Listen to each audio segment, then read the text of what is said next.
Hi dears. അപ്പം നമ്മൾ ഇന്ന് 8ാം ക്ലാസ്സിൻ്റെ ഈക്വൽ ട്രയാങ്കിൾസ് എന്നുള്ള ചാപ്റ്ററിലെ 2 ആംഗിൾസ് എന്ന് പറഞ്ഞ സെക്ഷനാണ് നമ്മളിന്ന് നോക്കാൻ പോകുന്നത്. നമ്മൾ കഴിഞ്ഞ ക്ലാസ്സിലേക്ക് പഠിച്ച കൺസെപ്റ്റ് എന്തായിരുന്നു? നമുക്ക് 2 ട്രയാങ്കിൾ ഉണ്ട്. ഒരു ട്രയാങ്കിളിന്റെ എല്ലാ സൈഡും മറ്റേ ട്രയാങ്കിളിന്റെ സൈഡിനോട് ഈക്വൽ ആവുകയാണെങ്കിൽ അവിടെയുള്ള ആംഗിൾസും എന്തായിരിക്കും? ഈക്വൽ ആയിരിക്കും. അതായത് സൈഡ്സ് ഒക്കെ ഈക്വൽ ആണെങ്കിൽ എന്താണ്? ആംഗിൾസും ഈക്വൽ ആയിരിക്കും. അപ്പം നമുക്ക് അവിടെ ഒരു ചോദ്യം വരാം അല്ലേ? എന്താണ്? സൈഡ്സ് ഈക്വൽ ആണെങ്കിൽ ആംഗിൾ ഈക്വൽ ആകും. അങ്ങനെയാണെങ്കിൽ ആംഗിൾ ഈക്വൽ ആകുമ്പോൾ സൈഡ് ഈക്വൽ ആകുമോ എന്നാണ് നമുക്ക് വരാവുന്ന സ്വാഭാവികമായൊരു ക്വസ്റ്റ്യൻ. ഞാനിവിടെ ഇവിടെ ടെക്സ്റ്റ് ബുക്കിൽ എടുത്തിട്ടുണ്ട്. ഒരു 6 സെന്റിമീറ്റർ ലൈൻ എടുത്തിട്ടുണ്ട്. അതിന്റെ റൈറ്റ് സൈഡിലൊരു 60 ഡിഗ്രി ആംഗിളും എടുത്തു, ലെഫ്റ്റ് സൈഡിലൊരു 40 ഡിഗ്രി എടുത്തു. അപ്പൊ ഇവിടെ 60ഉം 40 ആവുമ്പോൾ ഇവിടെ എന്താവും? ടോട്ടൽ 180 ആണ്. ഇത് രണ്ടും കൂടെ ആഡ് ചെയ്താൽ എത്ര വരും? 100 വരും. സോ 180 100 കുറച്ച് ഇവിടെ എത്ര വരും? 80 ഡിഗ്രി. അങ്ങനെയായിരിക്കും ഈ ട്രയാങ്കിളിന്റെ ആംഗിൾ. അപ്പൊ ഇവിടെ തന്നെ അവര് ഒരു 4 സെന്റിമീറ്റർ എടുത്തിട്ടുണ്ട് അല്ലെ? അപ്പൊ ഇവിടെ എത്രയാണ്? ഇവിടെയും 40 എടുത്തു, ഇവിടെയും 60 എടുത്തു. അപ്പൊ സ്വാഭാവികമായിട്ടും ഇവിടെ എത്രയേ ഉണ്ടാവുള്ളൂ? ഇവിടെ 80 ഡിഗ്രി ഉണ്ടാവുള്ളൂ. അതുപോലെ ഇവിടെ 3 സെന്റിമീറ്റർ ആണ്. ഇവിടെ 40 എടുത്തു, ഇവിടെ 60 എടുത്തു. അങ്ങനെയാണെങ്കിൽ ഇവിടെ എത്രയായിരിക്കും? ഇവിടെയും 80 ആയിരിക്കും. അപ്പൊ നോക്ക്, ഇവിടെ 6 സെന്റിമീറ്റർ എടുത്തപ്പോൾ ഇത് കുറച്ച് വലുതായിരുന്നു അല്ലെ? ഈ 6 സെന്റിമീറ്റർ മാറി ഇവിടെ എന്താക്കി? 4 സെന്റിമീറ്റർ എടുത്തു. അപ്പൊ ട്രയാങ്കിൾ കുറച്ച് ചെറുതായി. ഇവിടെ 3 സെന്റിമീറ്റർ എടുത്തു. അപ്പൊ ട്രയാങ്കിൾ എന്തായി? ഒന്നുകൂടെ ചെറുതായി. അപ്പൊ ഇവിടെ കണ്ടാൽ തന്നെ അറിയില്ലേ ഈ 2 ട്രയാങ്കിൾ ഈക്വൽ ആണോ? അല്ലല്ലോ. കാരണം ഈക്വൽ ആവണമെങ്കിൽ എന്താണ്? എല്ലാ സൈഡും ഇവിടുത്തെ സൈഡിനോട് ഈക്വൽ ആവണം. നോക്കുമ്പോ എന്താണ്? ഇവിടെ 6 സെന്റിമീറ്റർ എടുത്തു. ഇവിടെ ആംഗിൾ ഒക്കെ ഈക്വൽ ആണ്. പക്ഷെ ഇവിടെ ഇത് എത്രയാണ്? ഇവിടെ 4 സെന്റിമീറ്റർ ആണ്. സൈഡ് ഈക്വൽ ആണോ? അല്ല. ഇനി ഞാനിവിടെ ഒരു 1 സെന്റിമീറ്റർ എടുത്തിട്ട് വരച്ചാൽ എങ്ങനെ വരും? ഇങ്ങനെ ഒരു ട്രയാങ്കിൾ കിട്ടും. അതും എന്താവും? ഈക്വൽ ആവില്ല. ഇനി ഒരു 10 സെന്റിമീറ്റർ എടുത്താലോ? അത് ഇതിനേക്കാളും വലിയൊരു ട്രയാങ്കിൾ ആയിരിക്കും. നമ്മൾ മനസ്സിലാക്കേണ്ട എന്താണ്? സൈഡ് ഈക്വൽ ആണെങ്കിൽ ആംഗിൾസ് ഈക്വൽ ആയിരിക്കും. പക്ഷെ ആംഗിൾസ് ഈക്വൽ ആണെങ്കിൽ എന്താണ്? സൈഡ് ഒന്നും ഈക്വൽ ആയിരിക്കണം എന്നില്ല. അങ്ങനെയാണെങ്കിൽ ടെക്സ്റ്റ് ബുക്കിൽ ഈ 60 ഡിഗ്രി 40 ഡിഗ്രി വെച്ചിട്ട് ഒരു 3 ട്രയാങ്കിൾ വരച്ചിട്ടുണ്ട്. ആ 60 ഡിഗ്രി 40 ഡിഗ്രി എടുത്ത ലൈൻ ഏതാണ്? 4 സെന്റിമീറ്റർ ആണ്. അതായത് 4 സെന്റിമീറ്ററിന്റെ ലെഫ്റ്റ് സൈഡിൽ 40 ഡിഗ്രി എടുത്തു, റൈറ്റ് സൈഡിൽ 60 ഡിഗ്രി എടുത്തു. ഇവിടെ നോക്കൂ, ഇവിടെ 4ന്റെ 2 സൈഡിലും 60ഉം 40 എടുത്തു. ഇവിടെയും 4ന്റെ 2 സൈഡിലും 60ഉം 40 എടുത്തു. അപ്പൊ നമുക്ക് എന്ത് കിട്ടി? ഈ സൈഡൊക്കെ ഈക്വലാന്ന് കിട്ടി അല്ലേ?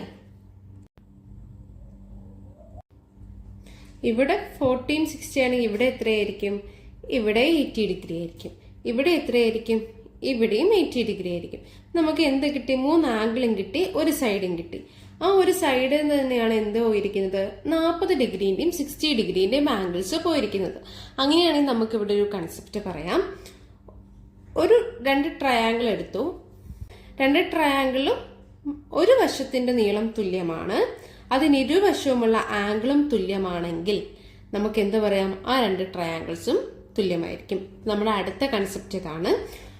2 ട്രയാങ്കിളിലെ ഒരു വശവും അതിന്റെ 2 വശങ്ങളിലും എടുത്തിരിക്കുന്ന ആംഗിൾസും തുല്യമാണെങ്കിൽ ആ 2 ട്രയാങ്കിളും എന്തായിരിക്കും? തുല്യമായിരിക്കും. ഒന്നുമില്ല, ഇവിടെ 4 സെന്റിമീറ്റർ ഉണ്ട്, ഇവിടെ 4 സെന്റിമീറ്റർ ഉണ്ട്. സോ ഈ 2 സൈഡ് ഈക്വൽ ആണെന്ന് പറയാം. അതുപോലെ തന്നെ ഇവിടെ 60 ഡിഗ്രിയാണ്, ഇതിന്റെ ഒരു വശത്തും 60 ഡിഗ്രിയാണ്. ഇവിടെ 40 ഡിഗ്രിയാണ്, ഇതിന്റെ ഒരു വശത്തും 40 ഡിഗ്രിയാണ്.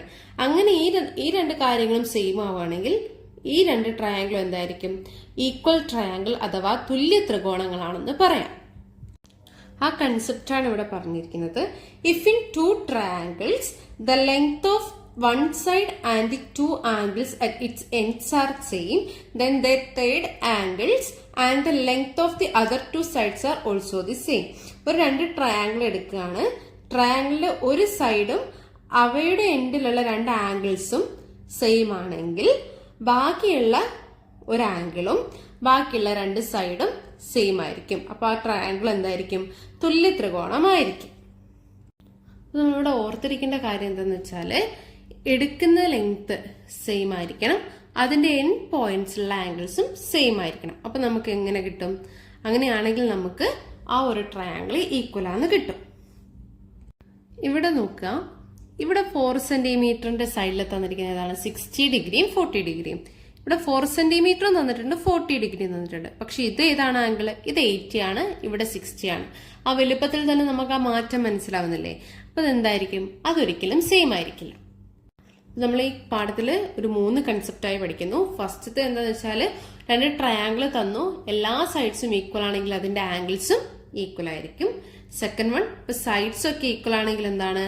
ഈക്വൽ ആയ സൈഡ്സിന്റെ ഓപ്പോസിറ്റ് ആംഗിൾ എന്തായിരിക്കും? ഈക്വൽ ആയിരിക്കും. തേർഡ് വൺ നമ്മൾ ഇപ്പൊ പഠിച്ചതാണ്. 2 ട്രയാങ്കിളിന്റെ ഒരു സൈഡും അവയുടെ എൻഡിലുള്ള 2 ആംഗിൾസും സെയിം ആണെങ്കിൽ ബാക്കിയുള്ള ആംഗിളും 2 സൈഡും മറ്റേ ട്രയാങ്കിളിന്റെ സെയിം ആയിരിക്കും. അപ്പൊ നമ്മുടെ ടെക്സ്റ്റ് ബുക്കിലെ പേജ് നമ്പർ 22 ഒരു പാരലലോഗ്രാം തന്നിട്ടുണ്ട്. എന്താണ് പാരലലോഗ്രാം? പാരലലോഗ്രാം എന്ന് പറഞ്ഞാൽ എന്താണ്? എതിർവശങ്ങള് പാരലൽ ആയിരിക്കും, അതായത് ഓപ്പോസിറ്റ് സൈഡ്സ് ആർ പാരലൽ. എതിർവശങ്ങള് സമാന്തരമായിരിക്കും, അതിനെയാണ് സാമാന്തരികം അല്ലെങ്കിൽ പാരലലോഗ്രാം എന്ന് പറയുന്നത്. അപ്പൊ നമ്മുടെ ടെക്സ്റ്റ് ബുക്കിലുള്ള പാരലലോഗ്രാമിന് ഞാൻ ABCD എന്നൊരു പേര് കൊടുത്തു. അപ്പൊ ഇവിടെ ABCD എന്ന് കിട്ടിയല്ലേ? അപ്പൊ ഈ ABCDന്റെ ഒരു ഡയഗണൽ വരച്ചു. എന്താ ഡയഗണല്? എതിർവശത്തേക്ക് വരയ്ക്കുന്ന ഒരു ലൈനാണ് ഡയഗണൽ. അപ്പൊ ഞാൻ ഇവിടെ നിന്ന് ABCD എന്നുള്ള പാരലലോഗ്രാമില് BD എന്നുള്ള ഒരു ലൈൻ വരച്ചു. അപ്പൊ നമുക്കറിയാലോ, ഇത് ഈ പോകുന്ന വരെ എന്താണ്? പാരലൽ ആണ് അല്ലെ? അങ്ങനെയാണെങ്കിൽ ഈ ആംഗിളും ഈക്വൽ ആയിരിക്കില്ലേ? ആയിരിക്കും അല്ലെ? അതുപോലെ തന്നെ ഇവിടെയുള്ള ആംഗിളും ഈ ഒരു ആംഗിളും ഈക്വൽ ആയിരിക്കുമല്ലോ. 2 ആംഗിളും ഈക്വൽ ആയിരിക്കില്ലേ? അതായത് ഇതൊരു പാരലലോഗ്രാം ആണ്. അപ്പം ഇവിടെയുള്ളത് ഇതിനോട് ഈക്വൽ ആയിരിക്കും, ഈ ആംഗിൾ എന്തിനോട്? ഇതിനോട് ഈക്വൽ ആയിരിക്കും. അപ്പൊ നമുക്ക് 2 ആംഗിൾ ഈക്വൽ ആന്ന് കിട്ടി അല്ലെ?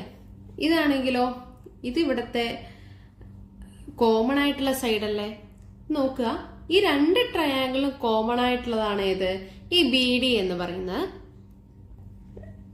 ലൈൻ അഥവാ BD എന്ന് പറയുന്ന ഈ പാരലലോഗ്രാമിന്റെ ഡയഗണൽ.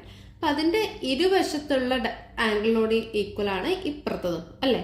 ഈ ഒരു ആംഗിളിനോട് ട്രയാങ്കിൾ ABDയിലുള്ള ആംഗിൾ ABD എന്തിനോട് ഈക്വൽ ആണ്? ട്രയാങ്കിൾ BCDയിലുള്ള ആംഗിൾ BDCനോട് ഈക്വൽ ആണ്. അതായത് ഈ ഒരു ട്രയാങ്കിളും ഈക്വൽ ആണ്. അതുപോലെ തന്നെ ഇവിടെയുള്ള ട്രയാങ്കിളും ഈക്വൽ ആണ്. ഞാനിപ്പം അറിയാൻ വേണ്ടിയിട്ട് ഇതിനെ ഞാൻ X എന്ന് കൊടുത്തു. അപ്പൊ ഇവിടെ എത്ര തന്നെയായിരിക്കും? X തന്നെയായിരിക്കും. ഇത് Y ആണെങ്കിൽ എന്താ? ഇവിടെയും Y തന്നെയായിരിക്കും. അപ്പൊ നമുക്ക് എന്ത് കിട്ടി? 2 ട്രയാങ്കിൾ ഉണ്ട് ഇവിടെ. 2 ട്രയാങ്കിളിനും സെയിം ലെങ്ത് ഉള്ള ഒരു ലൈൻ. അപ്പൊ അതിന് ഞാനിപ്പം നമുക്കിവിടെ ഒരു 7 സെന്റിമീറ്റർ ആണ്. 7 സെന്റിമീറ്റർ ആണെങ്കിൽ ഇതിന്റെ എതിർവശ 2 എൻഡ് പോയിന്റ് ഉള്ള ആംഗിളും ഇവിടത്തെ എൻഡ് പോയിന്റ് ആംഗിളും എന്ത് തന്നെയാണ്? സെയിം ആണ്. അപ്പൊ നമുക്ക് എന്ത് പറയാം? ഈ 2 ട്രയാങ്കിൾ എന്തായിരിക്കും? ഈക്വൽ ആയിരിക്കും എന്ന് പറയാം. അങ്ങനെയാണെങ്കിൽ നമ്മൾ ആദ്യം പറഞ്ഞൊരു കൺസെപ്റ്റ് ഉണ്ട്, ഈക്വൽ സൈഡ്സിന്റെ ഓപ്പോസിറ്റ് ആംഗിൾസ് എന്തായിരിക്കും? ഈക്വൽ ആയിരിക്കും. അതായത് ഇതിന്റെ ഓപ്പോസിറ്റ് ഏതാണ്? ഇവിടെയാണ്. ഇവിടെ ഒരു Z ആണെങ്കിൽ ഇവിടെ ഉള്ളതിന്റെ ഓപ്പോസിറ്റ് എന്ത് തന്നെയായിരിക്കും? Z ആയിരിക്കും. അപ്പൊ ഇവിടെ Z വന്നു അല്ലെ? നോക്കുക, ഈ Y+Xഉം X+Y ഒന്ന് തന്നെയല്ലേ? അതുപോലെ ഈ Z ഒന്ന് തന്നെയല്ലേ? ഇപ്പൊ ഒരു പാരലലോഗ്രാമിന്റെ കേസ് പറയുകയാണെങ്കിൽ എതിർവശത്തുള്ള 2 കോണുകൾ എപ്പോഴും എന്തായിരിക്കും? തുല്യമായിരിക്കും. അതായത് ഇവിടെയുള്ള കോണ് ഇതിനോട് എപ്പോഴും തുല്യമായിരിക്കും, ഈ ഭാഗത്തുള്ള കോൺ ഇതിനോട് എപ്പോഴും തുല്യമായിരിക്കും. ക്ലിയർ അല്ലേ? ഇനി നമുക്കറിയാം, നമ്മൾ തുല്യ ത്രികോണമെന്ന് പറഞ്ഞു. നമുക്ക് ഈക്വൽ സൈഡ്സും കൂടെ കണ്ടുപിടിക്കാം. അപ്പൊ ആംഗിൾ Xനോട് ഈക്വൽ എന്തായിരിക്കും? ഇവിടുത്തെ ആംഗിൾ Xന്റെ ഓപ്പോസിറ്റ് ആയിരിക്കും. അതായത് ഇവിടുത്തെ ആംഗിൾ X എന്ന് പറയുന്നത് ഓപ്പോസിറ്റ് എന്ന് പറയുന്നത് ഈ DC എന്ന് പറയുന്ന ഈ ലൈനാണ്. അതുപോലെ ഇവിടുത്തെ X ആംഗിളിന്റെ ഓപ്പോസിറ്റ് AB എന്ന് പറയുന്ന ലൈനാണ്. അപ്പൊ നമുക്ക് എന്ത് മനസ്സിലായി? AB = DC. അതായത് ഈ പാരലലോഗ്രാമിന്റെ ഈ 2 വശങ്ങൾ എപ്പോഴും എന്തായിരിക്കും? തുല്യമായിരിക്കും. ഇനി ഓൾറെഡി നമ്മൾ സെഡിന്റെ ഓപ്പോസിറ്റ് ഈ ഡയഗണലാന്ന് പറഞ്ഞു അല്ലെ? ഇനി അങ്ങനെയാണെങ്കിൽ ബാക്കിയുള്ളത് ഏതാണ്? വൈയുടെ ഓപ്പോസിറ്റ് ഏതാണ്? ഈ AD ആണ് അല്ലെ? ഇവിടുത്തെ വൈന്റെ ഓപ്പോസിറ്റ് എന്താണ്? BC. അപ്പൊ നമുക്ക് എന്ത് കിട്ടി? AD = BC എന്ന് കിട്ടി. അപ്പൊ നമുക്ക് എന്ത് പറയാം? ഇവിടെ നമുക്ക് ഈ രണ്ട് സൈഡും, അതായത് ഓപ്പോസിറ്റ് സൈഡ് ഈക്വൽ ആണെന്ന് കിട്ടി, ഇവിടെയും ഓപ്പോസിറ്റ് സൈഡ് ഈക്വൽ ആണെന്ന് കിട്ടി. അപ്പൊ നമുക്ക് വേറൊരു കാര്യം കൂടി ഇവിടുന്ന് പറഞ്ഞൂടെ? എന്ത് പറയാം? ഒരു പാരലോഗ്രാമിന്റെ ഓപ്പോസിറ്റ് സൈഡ്സ് എന്തായിരിക്കും? എപ്പോഴും ഈക്വൽ ആയിരിക്കും. അതുപോലെ തന്നെ എന്താണ് നമ്മൾ ആദ്യം പറഞ്ഞത്? ഓപ്പോസിറ്റ് ആംഗിളും എപ്പോഴും ഈക്വൽ ആയിരിക്കും. ഒരു പാരലോഗ്രാമിന്റെ ഓപ്പോസിറ്റ് സൈഡ്സ് എപ്പോഴും ഈക്വൽ ആയിരിക്കും. ഒരു പാരലോഗ്രാമിന്റെ ഓപ്പോസിറ്റ് ആംഗിളും എപ്പോഴും ഈക്വൽ ആയിരിക്കും.